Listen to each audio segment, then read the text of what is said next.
West needs to be more self-reflective and acknowledge the hubris, the hypocrisy that it has carried itself a lot with. I obviously prefer Western-styled governance. I like democracies. I don't really want to live in China or Russia's political system. But I don't think the West's ability to sort of reflect on itself is, at least among some policymakers in Washington, in London, in Berlin, wherever, helps either. A lot of the ways that the US and the Western world acts can be something that creates a situation where you have China, Iran, North Korea sort of aligning more, is if you won't agree to work with people because they don't see things the same way that you do. I think it was very hypocritical of the United States, for instance, to invade Iraq and those forever wars. We took a big credibility hit. This is The Global Gambit. I mean, small plug on the channel if you're new here, but I do my own analysis as well as interviewing much more experienced and expert people like yourself. But I did do a video sort of trying to understand what Harris's foreign policy would look like. And I intend to do a part 2 sort of looking at Trump's. For me, I think, and there's another video I actually want to do, which is sort of trying to understand the types of US foreign policy that we've had under. There was a really good article in Foreign Policy done by the author who I've been in touch with, and he's sort of given me his analysis of Harris, which I'm sort of going to include. He can't appear because he works for the government now, but depending upon, Biden is a very sort of classic liberal interventionist, or driven around this idea that, it's a battle of ideological tug of war between or autocracies and democracies, right? Harris seems to be more of the camp of Obama in that she's a sort of a restrained, a realist, right? Sort of trying to work with countries on issues, but accepting that, they can't really push an agenda of human rights and sort of democratic values too much. The JCPOA being an example of sort of not that I agree with it in hindsight really, but sort of, Harris is going to have to work with allies and partners, or more specifically partners which don't ideologically align with you on everything, but for the sake of furthering and ensuring and protecting US interests or Western interests more broadly, right? It's that pragmatism, it's that sort of realism in foreign policy, which I think is very interesting. I think Harris is going to be a lot tougher on Israel, especially if it continues to be a Netanyahu government. But on Ukraine, I think it's going to be quite steadfast. I think it's very. People seem to have this sort of thing that you're sort of multilateralist in the sense of engage every way through the UN, and you're driven by values and idealistic motives on everything. Why can't you be a bit more selective, right? So for Iran, I personally think at this point maximum pressure is probably more necessary because we've tried to engage the mullahs and it hasn't worked. But on Ukraine, I think we need to be more realistic in the sense of is Russia going to fragment and collapse? Probably not. And is it realistic to assume that Ukraine, as much as I want it to be, to have its full 1991 borders, how realistic is that at the cost of so many lives and so on? So I think that's my opinion. I'm not trying to say it's the right one. It's just my perspective and also there's more to it. But then Trump, I think Trump's really interesting because there was an article in Politico sort of ascertaining what his new approach to NATO might be, and this whole idea that he would withdraw. Well, he's already diluted that, and I think it's more about he's trying to get European countries, which I 100% agree with, to step up. Spain, France, Italy, stop being. I'm picking those countries again. I love you guys, but they're freeloading off the United States security assurances, and that's not right. If you want to be able to continue to enjoy the lifestyles that you have, you need to step up and fulfill that commitment of the security alliance. And I think that Trump's transactionality in foreign policy is certainly something that more people are beginning to look at and being maybe there's some points to that we need to consider. So, I welcome any others you have on that. Otherwise, do you have an inclination about November and what this could mean going forward for next year and the next few years? I won't say who I really prefer, almost because from my perspective and my viewers, I don't think it really matters what I think. I try to be objective either way. I think it's interesting that you point out that different approaches from different conflicts is necessary, like maximum pressure with Iran, but maybe a more realistic one with Russia. Personally, think that the facts have shown us that a more maximum strategy with Iran does make more sense, because this is just how I look at it, but I think that the funding from Iran helps support what happens with Hamas and Hezbollah. And I'm not sure what approach would work best, and where does that end? Do you do sanctions and maximum pressure until the Iranian people, the way they look at it? The reason I think it's an existential threat from their point of view is because when we talk about sanctions, we think this is a friendly type of war. We sanction Iran and like we didn't kill anybody, but oh my God, like you almost might as well have, because it's so damaging that you're ruining people's lives and destroying their government. And so what you're essentially doing is you're trying to overthrow their government. Like these sanctions are a weapon, like any other weapon, and maybe worse than a lot of bombs even. But the way Iran looks at it is that the American government is trying to overthrow them. They're trying to destabilize them. So I think it's, you could trace back and we could litigate who started it and whose fault this is and whose position is unreasonable. And Iran should just accept that Israel has a right to exist and Israel should stop messing with the Palestinians. Like we could do all that. But what I think matters at the end of the day for me is I'm looking at it from an American's perspective. And I think I always just think of like what is in America's best interest.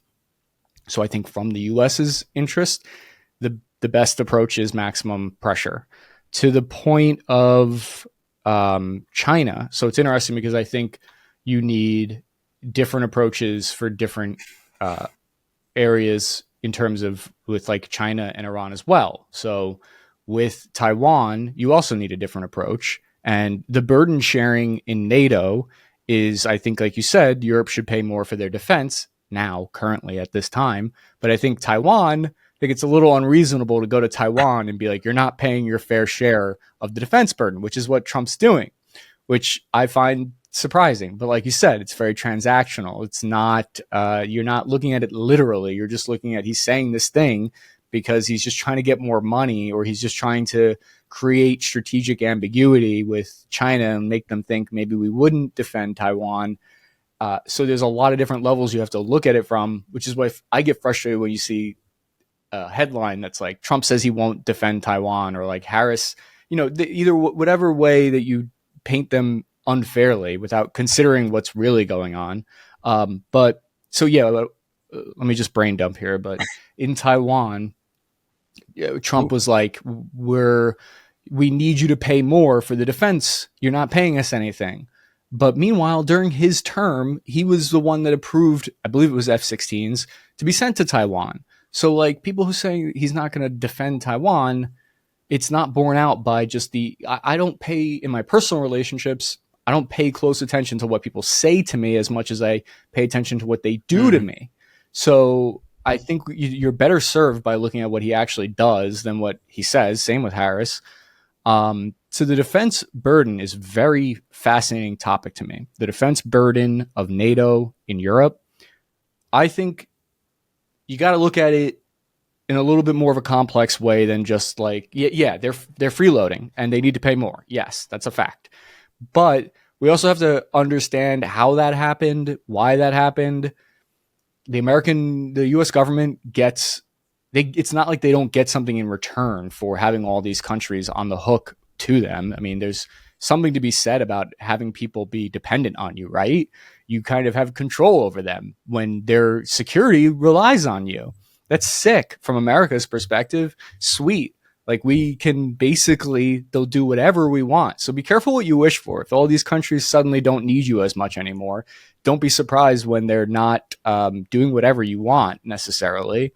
So I think looking at the defense burden, the reason it happened in the first place was because U.S. government, after World War II, helped put Europe back together with the Marshall Plan, spent billions of dollars there. Like there's a history of why that's the case. And with anything in history, what made sense a year ago, what made sense 10 years ago, doesn't necessarily make sense anymore. And I would reframe the whole thing as, less about their freeloading and more about we've turned a leaf here. Something has changed. I don't know if you feel it. I feel it. The world is a different place than it was 10 years ago. So yeah, maybe it made sense for us to live that way and for us to pay the bill for Europe's defense, and maybe it doesn't make sense anymore. And also, I think there's a tiny piece of it that we need to respect the fact that we're so used to thinking about war in terms of the insurgents and us and how we fight an insurgency, because we did it for over 20 years. But how you fight an insurgency is not how you fight a great power. And we haven't thought about how you fight a great power. And especially, none of us, I can say this certainly, none of us know how you fight a great power in the modern age. How do you fight a great power in the world where Twitter and Facebook exists? Because it's very different.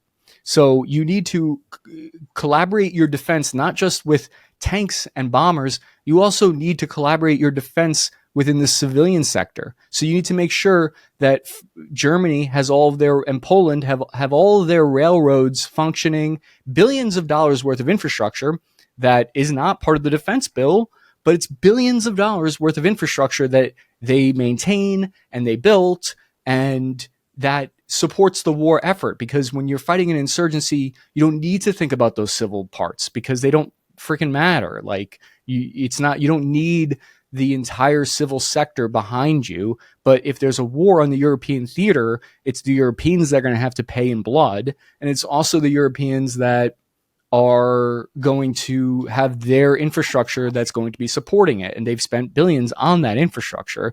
So it's not as simple anymore. It's not, you can't, and people, I hate this when it's like, oh, well, Britain's not ready for a war, or Canada doesn't have their military ready for a war. Like, you're looking at this so myopically.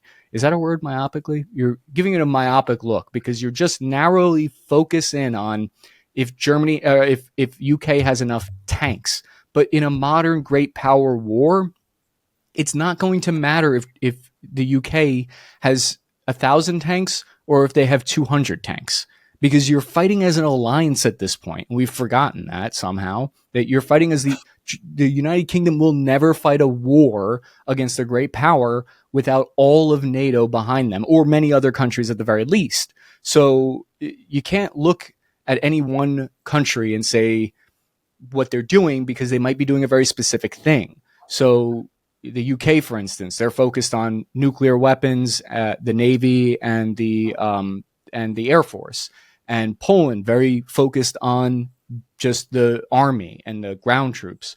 So when you have a defense burden, you have to make sure that you're splitting it up appropriately, sort of looking at each country and saying, what piece of the puzzle do you complete?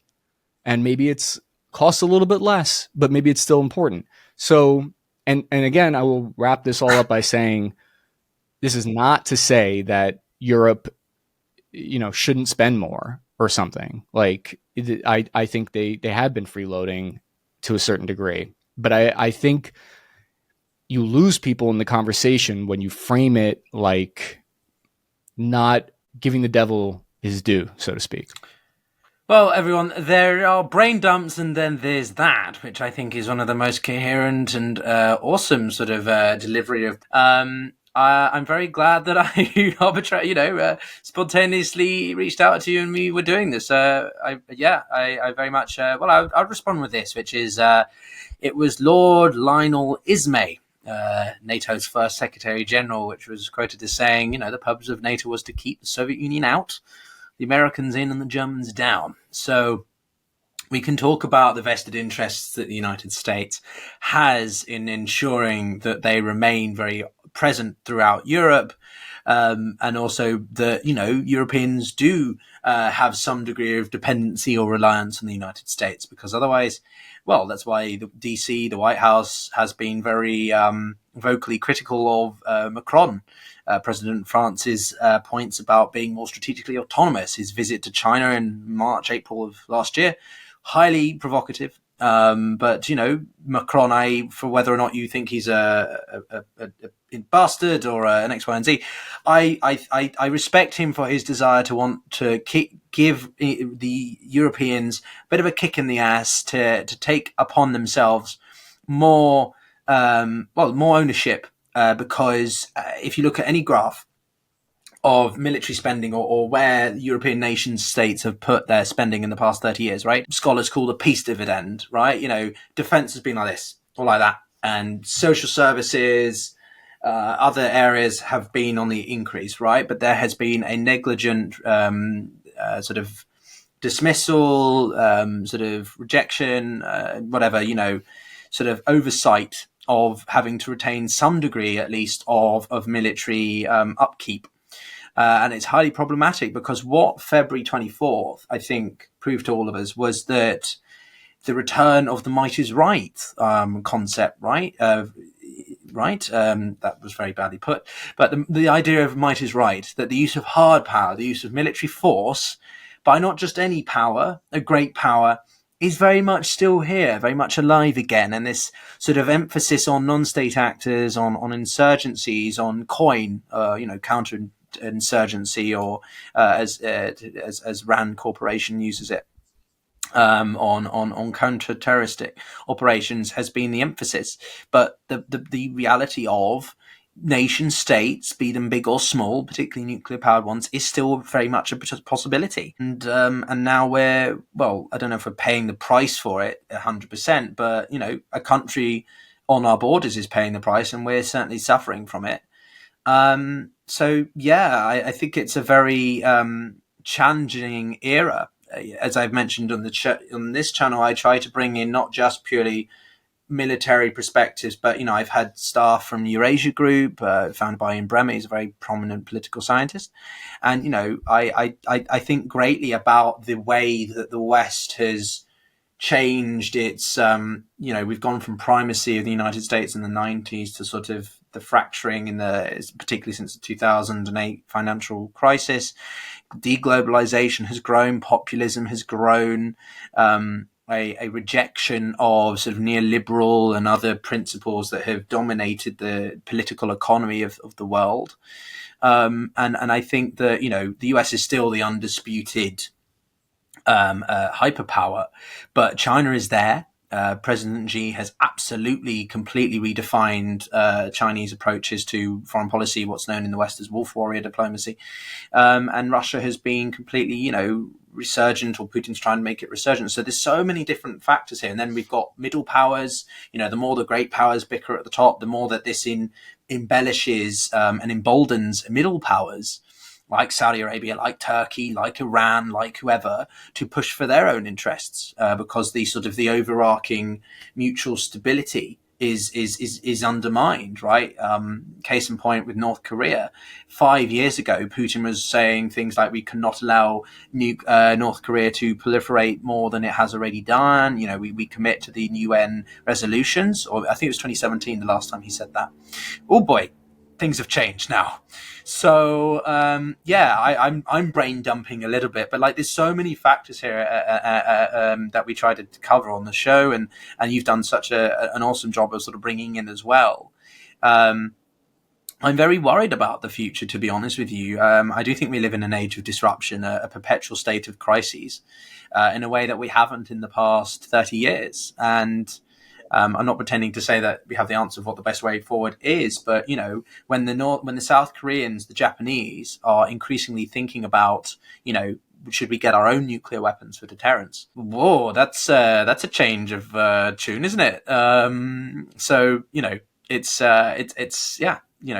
so many different areas. I don't really know where to take the conversation after that. I don't know. What's your thoughts? Yeah. Go for it if you've got more thoughts. Yeah. No, you brought up a couple of really interesting points that come to my mind. The first thing about the peace dividend is something that we in America, I think what we feel is, and rightfully so, is a little bit bitter that we haven't been able to have that kind of peace dividend. We haven't been able to benefit from, a lot of people have problems with getting decent health insurance or getting good health coverage through employers. And there's like a meme, a running joke online about how our enemies are about to find out why we don't have health insurance because we dump so much money into defense. And I personally would like to see a country that can both have a strong military, but also be able to take care of their people. And so you can look, I think, as an American at some European countries and feel like, why do they have good benefits in some areas and get more time off from work and have kind of a different culture that we maybe feel like we've sacrificed for military power? So that's how I see that part. The middle powers, that to me is very interesting because the I don't feel like we're in a Cold War 2.0 yet, but if we are moving towards a direction where the great powers at the top are starting to move on two different sides, and the middle powers this time around, I feel, are very different than they were during the Cold War. The first time around, those middle powers had a lot less power because they were coming, a lot of them, out of colonialism at that time. They were just getting their footing as a country. So Indonesia, for instance, during the first Cold War, they had to they didn't have as much military or political stability as they do today. So they're a bigger player. I think India as well, you could say something similar story there, where they have more power this time around than during the first Cold War. So to me, I don't know if that points to, I don't know if that indicates like less likelihood of war, of a world war, or more.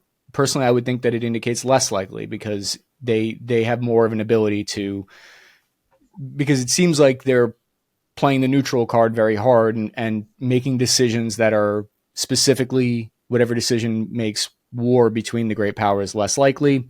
Something else that I would touch on that I think is interesting is, like, why are we seeing this clash between autocracies and democracies now? Like, why is that happening? Why are we seeing that? Why is China and Russia and North Korea and Iran starting to collaborate in ways that we've never seen before? Like, people, they talk about how we shouldn't be funding war in Ukraine. We shouldn't be wasting our dollars there when we have so much trouble here in America. But I look, I'm like, well, it's not stopping Iran. It's not stopping North Korea, and it's not stopping China from providing aid to Russia.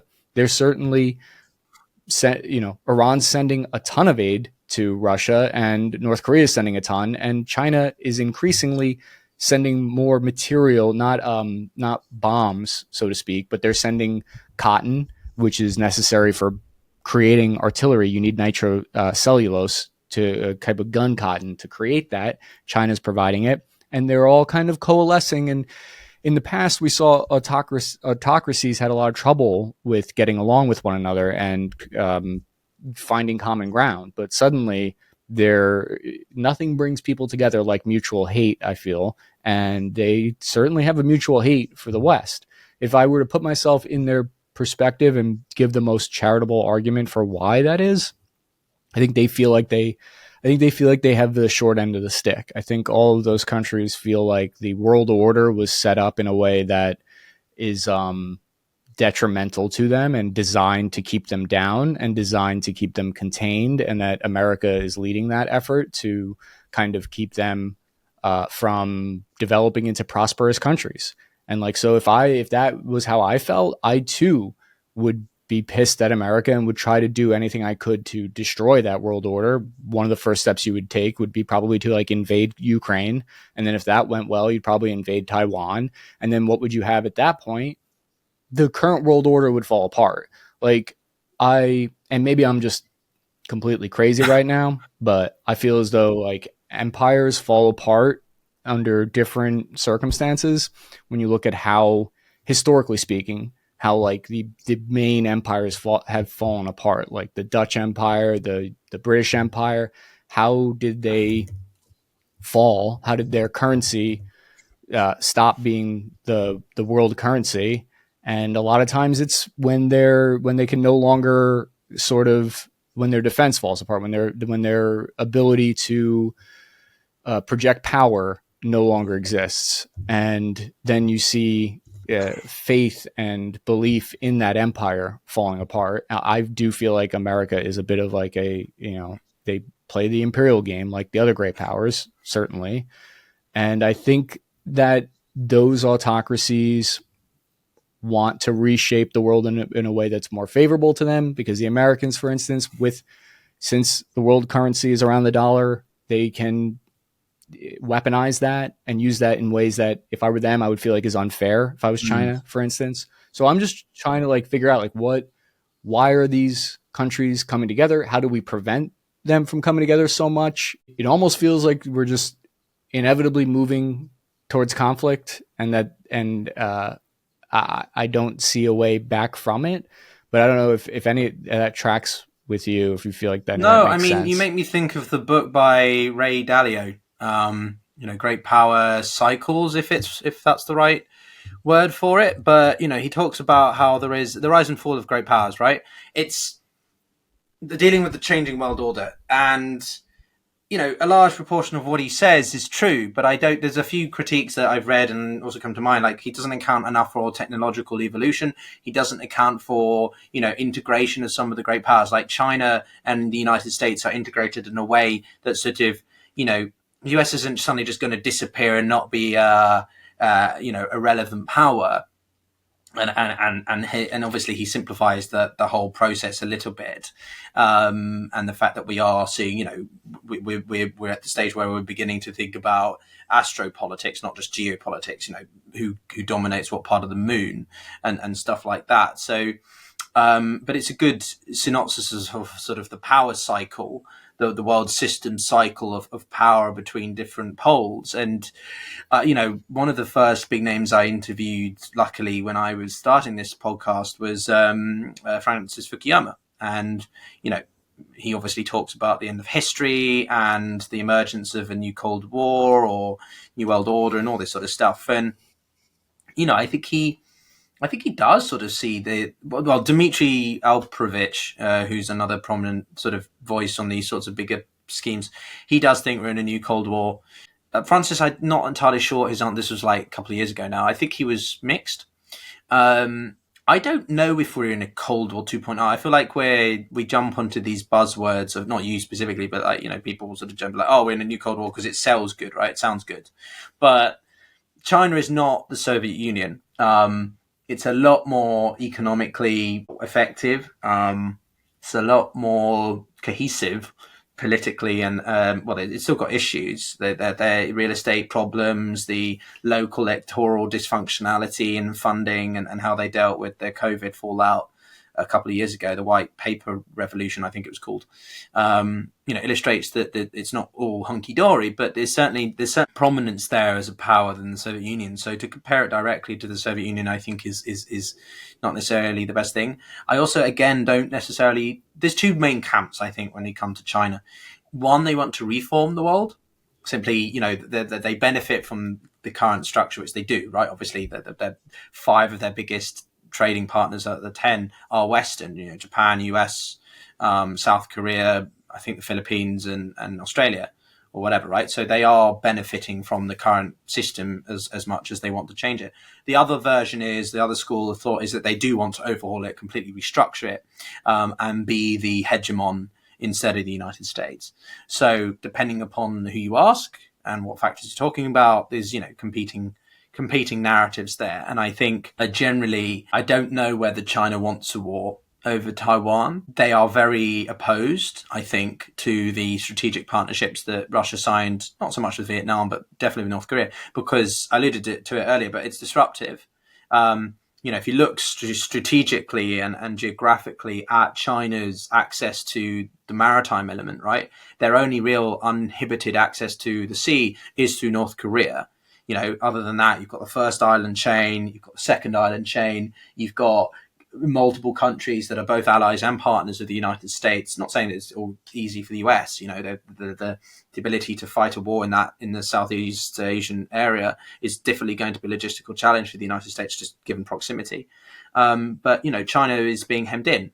And I was listening to a podcast on foreign affairs, which I could see on your shelf, with a lady called Elizabeth.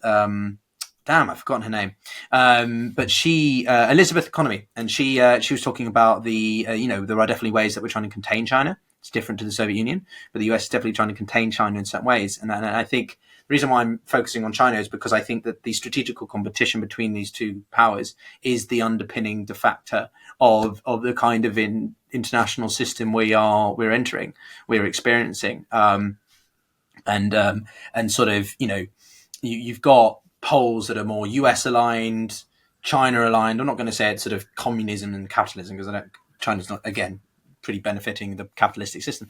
But you've got a bunch of countries that are also in the middle, non-aligned states. And India is like trying to position itself as the sort of like, well, you know, we don't really agree with either of you guys, but we want to have our own interests. This transactionality in foreign policy. And I think that, you know, the West needs to be more self-reflective and acknowledge the hubris, the hypocrisy that it has carried itself a lot with. You know, I obviously prefer Western-styled governance. I like democracies. I don't really want to live in China or Russia's political system.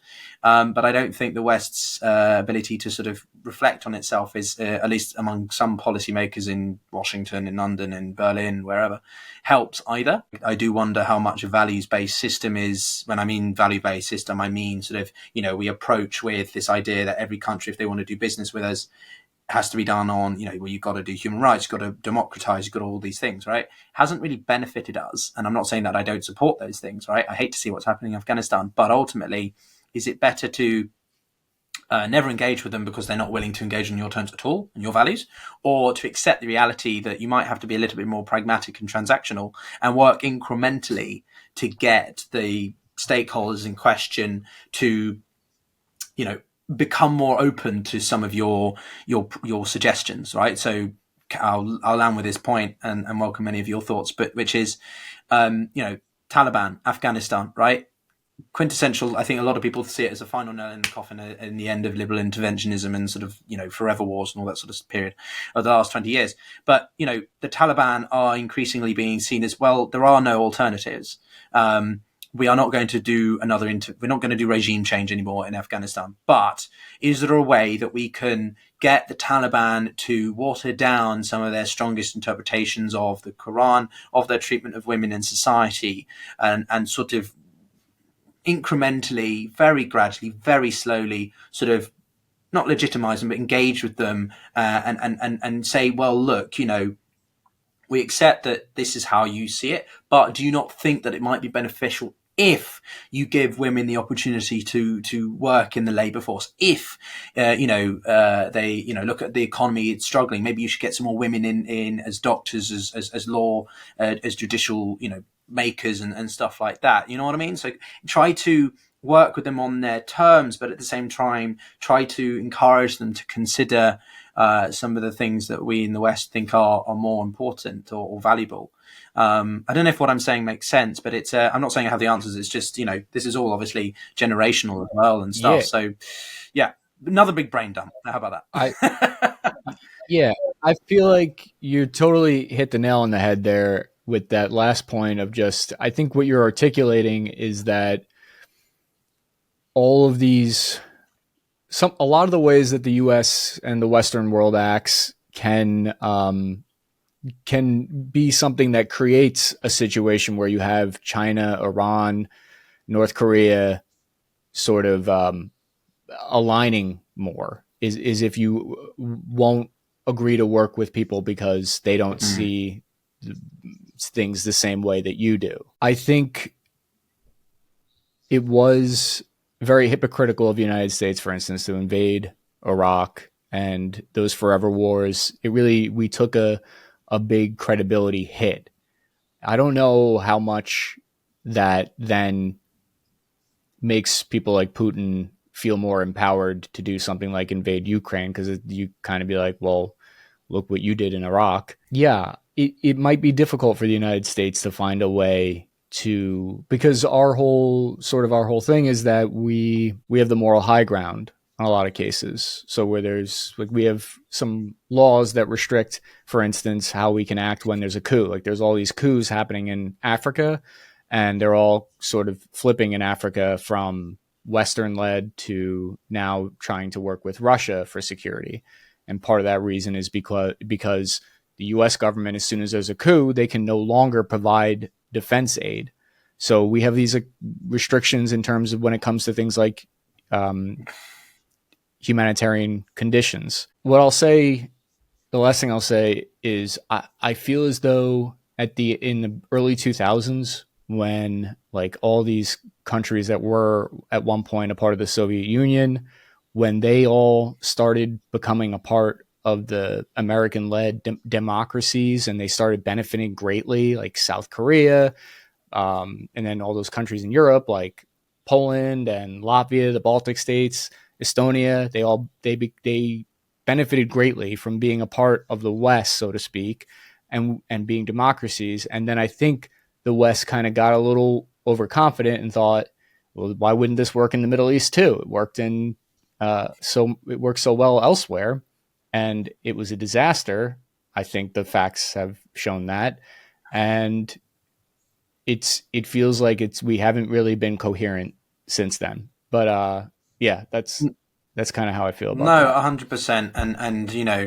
And I think as we probably begin to wind down this epic roller coaster of a conversation, this is probably part 3 of what was a longer conversation. If you've watched to this point, congrats everyone. I hope you've enjoyed it. But like I would say, yeah, I think that a really interesting example I find is in Africa is actually that the French were well, largely evicted, but also pulled out of Mali and the broader Sahel because they were in there for 10 years in a quite quintessential military operation style, and they achieved largely nothing. And Mali have, since welcomed in the Wagner Group, but there's been earlier this year in June, July, there's been, imagery and news that, they're struggling as well against the Islamic jihadists, and Malian government are fed up with the Russians, or Wagner Group as well. And it shows you but what Russia is doing apparently is blaming Ukraine. They are blaming Ukraine as being the source of disruptors by sort of supporting the sort of the rebels or various faction groups within there. Case in point, also within Sudan, the RSF or Rapid Support Force, which is a paramilitary organization fighting the SAF or Sudanese Armed Forces, the military, which is supported by Ukraine, RSF being supported by Russia. So you've got this idea that sort of middle powers, great powers, are sort of, proxy wars ongoing are all over the place. And interestingly, with the Niger coup, for example, last year, I think it's a very good example, but people don't seem to know of it very much, which was the Americans quietly agreed and normalized relations with the coup leaders, because Nigeria is such a strategic and important location for them, geographically located in the middle of Africa, right, for all their other interests around the area. That, despite what they talk about, we want to see Niger kept as a democracy, albeit as a fragile one. You've ousted the democratically elected leader. Well, in the end, interests overset values, and they normalized the relations so that they could keep those strategic interests, self-interests there. So I just feel that the West needs to stop preaching certain things at times and admit that it does operate in the same way that, other countries that it is criticizing do. But equally at the same time, the US has done some remarkable things like the Marshall Plan, like the rebuilding and reconstruction of Japan, and South Korea, and turn these into very, very advanced and flourishing economies. So it's, who knows what the future is going to hold in the next few years with Taiwan and Ukraine and everything. But, Chris, thank you very much for just how generous you've been with your time. I really enjoyed the conversation. It's great to hear other perspectives, because otherwise it's hard you can't bounce your ideas off the wall. So I really appreciate you having me on. No, thank you very much, Chris. And, hopefully we can have you back on and collaborate in the future. And thank you so much. It's been a real pleasure. But yeah. that's it from me, everyone. Thank you very much for joining. Do check out more of the content. And if you enjoyed it, consider subscribing. But as always, I wish you peace of mind. Take care.